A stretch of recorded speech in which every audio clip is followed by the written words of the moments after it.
When we study the smallest and most detailed processes of behavior, like the P300 brainwaves, we operate on what's known as the micro level of analysis. Typically, the micro level is used by psychologists who study things like the role of the brain in memory, for instance, or of hormones in sexual behavior.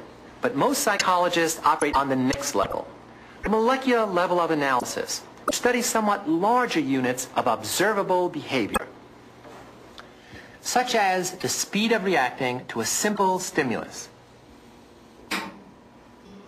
Or for a more complex example, let's take a look at a kind of behavior we use every day: body language. Our body language can reflect much of what we're thinking and feeling on the molecular level, just as P300 brainwaves can on the micro level. Psychologist Robert Rosenthal of Harvard University has pioneered the study of how people send out and receive these nonverbal messages. Nonverbal communication can be defined simply as the communication between people omitting all the words. It's just the music. That is, facial expression, body movement, tone of voice. Those would be the primary channels. One of the things that we found is that very often the channels of nonverbal communication are redundant, as we might expect, and by that I mean they're all telling the same story, so that the tone of voice may be warm and supportive, the facial expressions may be warm and supportive, and the body movements may be warm and supportive.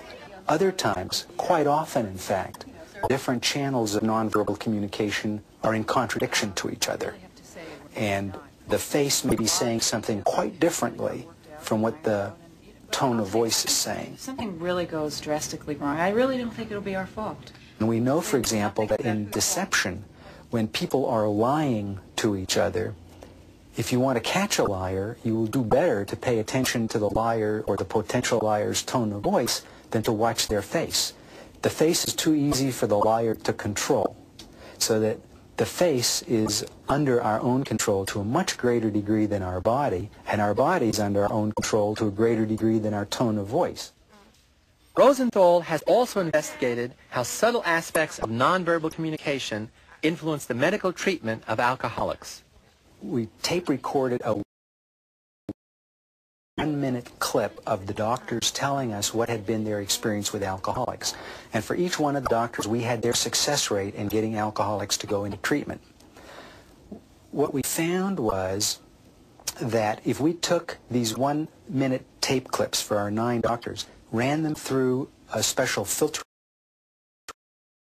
device that removed the content and left only the tone of voice, we could predict or post-dict how well these doctors would do in getting their alcoholics to go into treatment. What we found was that if the tone of voice showed considerable hostility, the doctors were very unsuccessful in getting their alcoholic patients to go into treatment.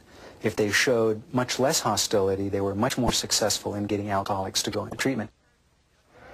The research we've just seen operates at the molecular level of analysis. But there's another broader level of analysis, a molar level.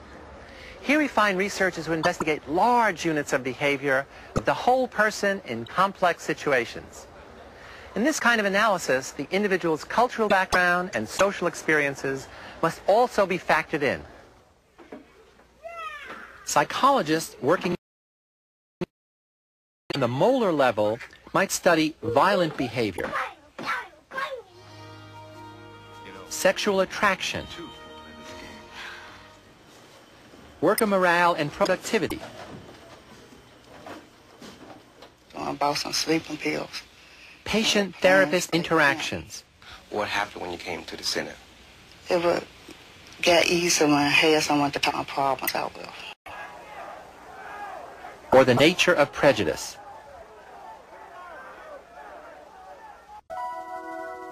But new tools can take these areas traditionally studied at the molar level down to the micro level.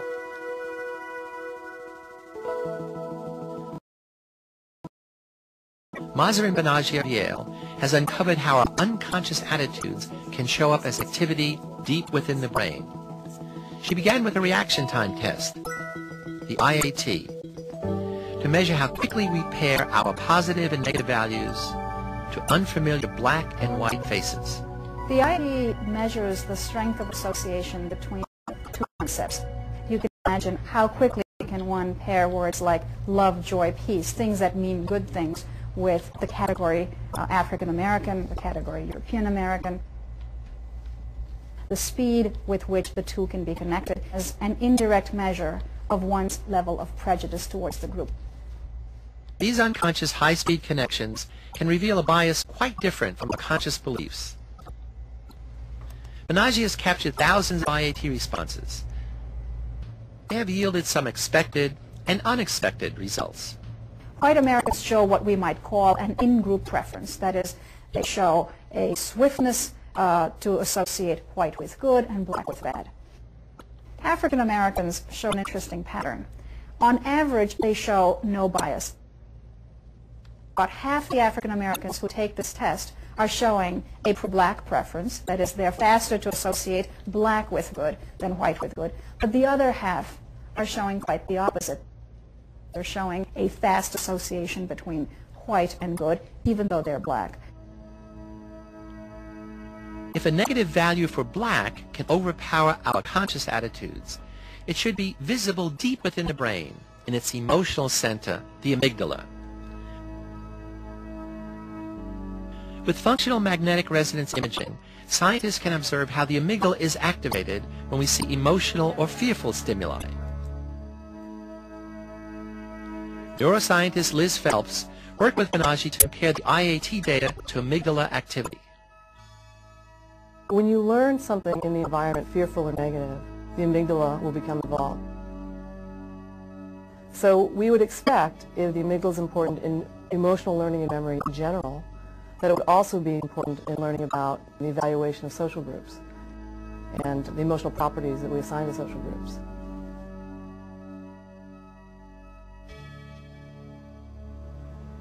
As in the IAT, subjects viewed unfamiliar black and white faces. Those who showed strong amygdala activation to black faces also showed a high preference for white on the IAT. The big question, of course, remains as to what it is these measures predict. Does a person who has a high race bias measure on the IAT, is that person also likely to perform behaviors in the real world that would reveal higher degrees of prejudice? Does it matter if a police officer has a large IAT score? Is such a police officer more likely to shoot at somebody who is black than somebody who is white? These are not experiments that have been done. But this is indeed where the field is going. It is for the next few decades to discover.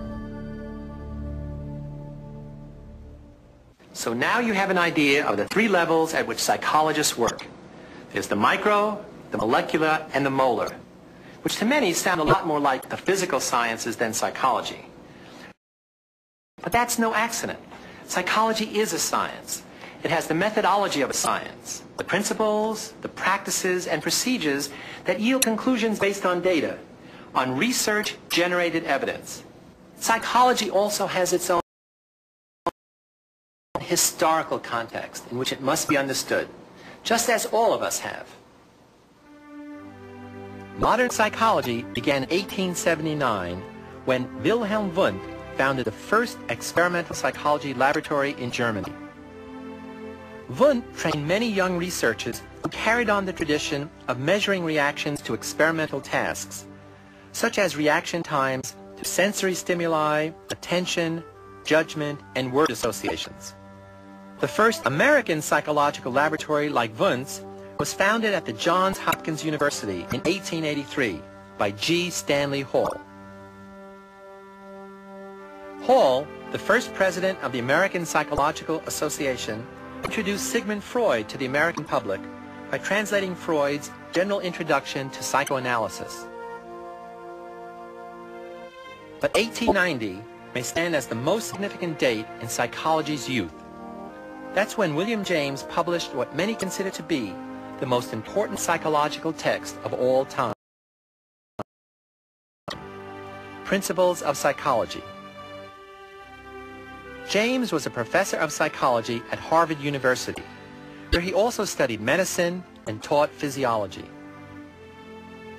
James was interested in all the ways in which people interact with and adapt to their environment. And so he found a place in psychology for human consciousness, emotions, the self, personal values, and religion. But the Wundtian psychologists like G. Stanley Hall rejected James's ideas as unscientific and soft. They argued that psychology should be patterned after the model of the physical sciences. So they focused their study on topics like sensation and perception, on psychophysics, measuring mental reactions to physical stimuli. Later, they added investigations of how animals acquire conditioned responses and how humans memorize new information. These differences among psychologists in what should be studied and how one should go about it are still with us a century later.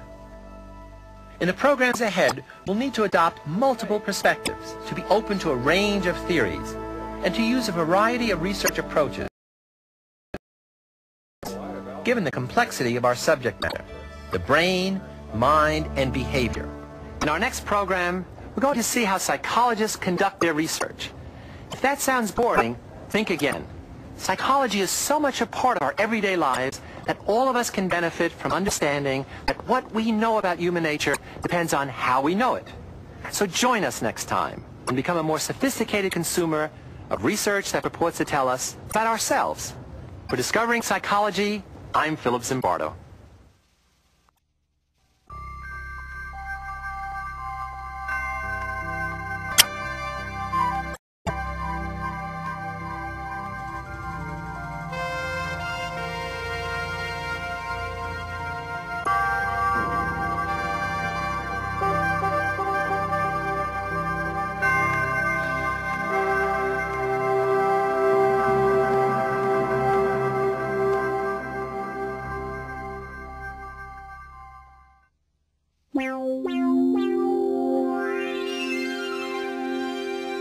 Funding for this program is provided by Annenberg CPB to advance excellent teaching.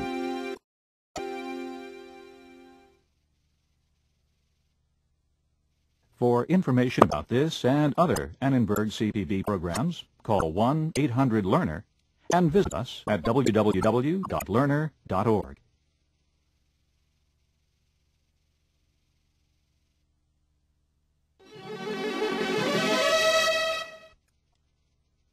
To learn more about the Annenberg CPB channel series and workshops for teachers, for credit, how to buy them on video cassette, call 1-800-LEARNER and visit us at www.learner.org/channel. The Annenberg CPB channel.